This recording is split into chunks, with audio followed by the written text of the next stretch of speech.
Okay, we're on top of the roof. We got 4 rooftop units and 3 condensers for inside equipment and exhaust fan. Today we're going to concentrate on the rooftop units. I've already washed one, but I decided to go ahead and record. What we have here is some Carrier rooftop units.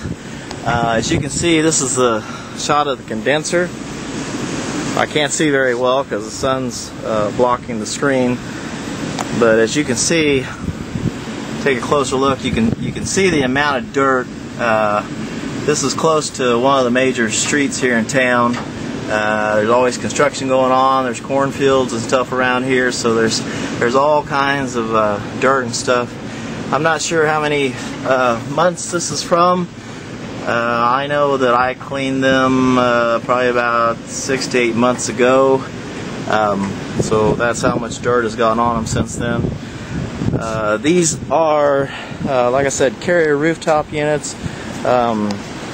That there is let me get a closer picture of him. That's an undocumented worker because he's 12 and he's my son, but he's hard at work.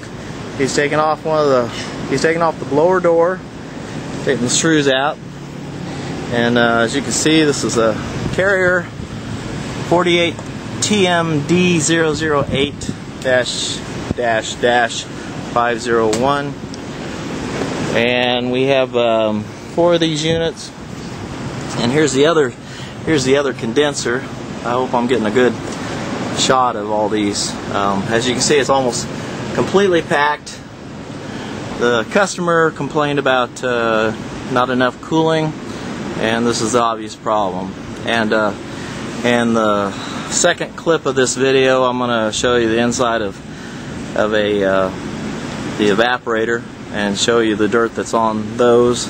The restaurant's been open probably about 2 years, so this is the amount of dirt, like I said, since the last cleaning. So that's it, and then I'll go ahead and continue when I've got a evaporator compartment off. And actually, I'm going to turn it over to my son, and he can videotape the washing of the condenser.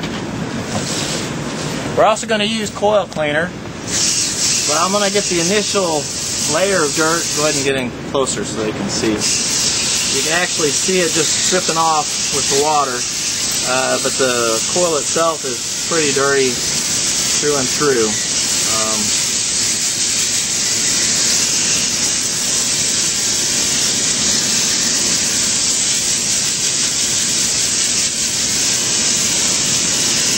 You actually, when you wash these, you can actually strip the dirt down as you're washing, keeping a good flow of water going. And when they're this dirty, you can really get a layering effect as you're pulling the dirt off with the water. And the amazing part is, I've already washed one and used coil cleaner on it. You can actually see how much dirt is left over after you get done washing the first time, and then you use coil cleaner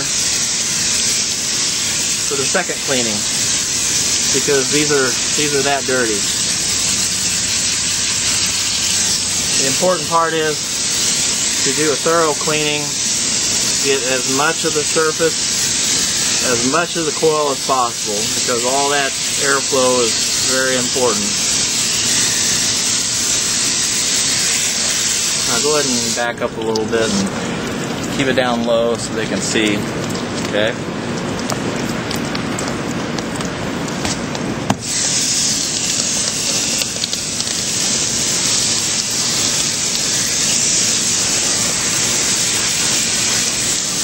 Healthy.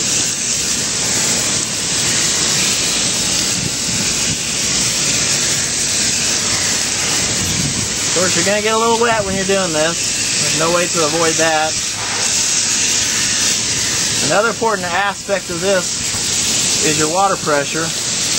If you do not have enough water pressure, I have used a power washer before. I even power washed an evaporator that had been they did a remodeling job inside, and they were using the heat, and the evaporator pulled so much drywall dust and dirt inside, I had to take a power washer to the evaporator inside. I couldn't get it clean with regular water. I couldn't get it clean with back up a little bit so the camera doesn't get wet. I couldn't get it clean with coil cleaner. They sell a special evaporator cleaner you can spray on. That's what I'm using for these here, for the evaporators. I didn't want to use the industrial condenser coil cleaner on the inside evaporator because they were open for business. I wasn't sure if I was going to be able to get it sprayed in there well enough to actually do the job. So we're looking at the roof now, how much dirt actually came off of this. This is in West Central Illinois.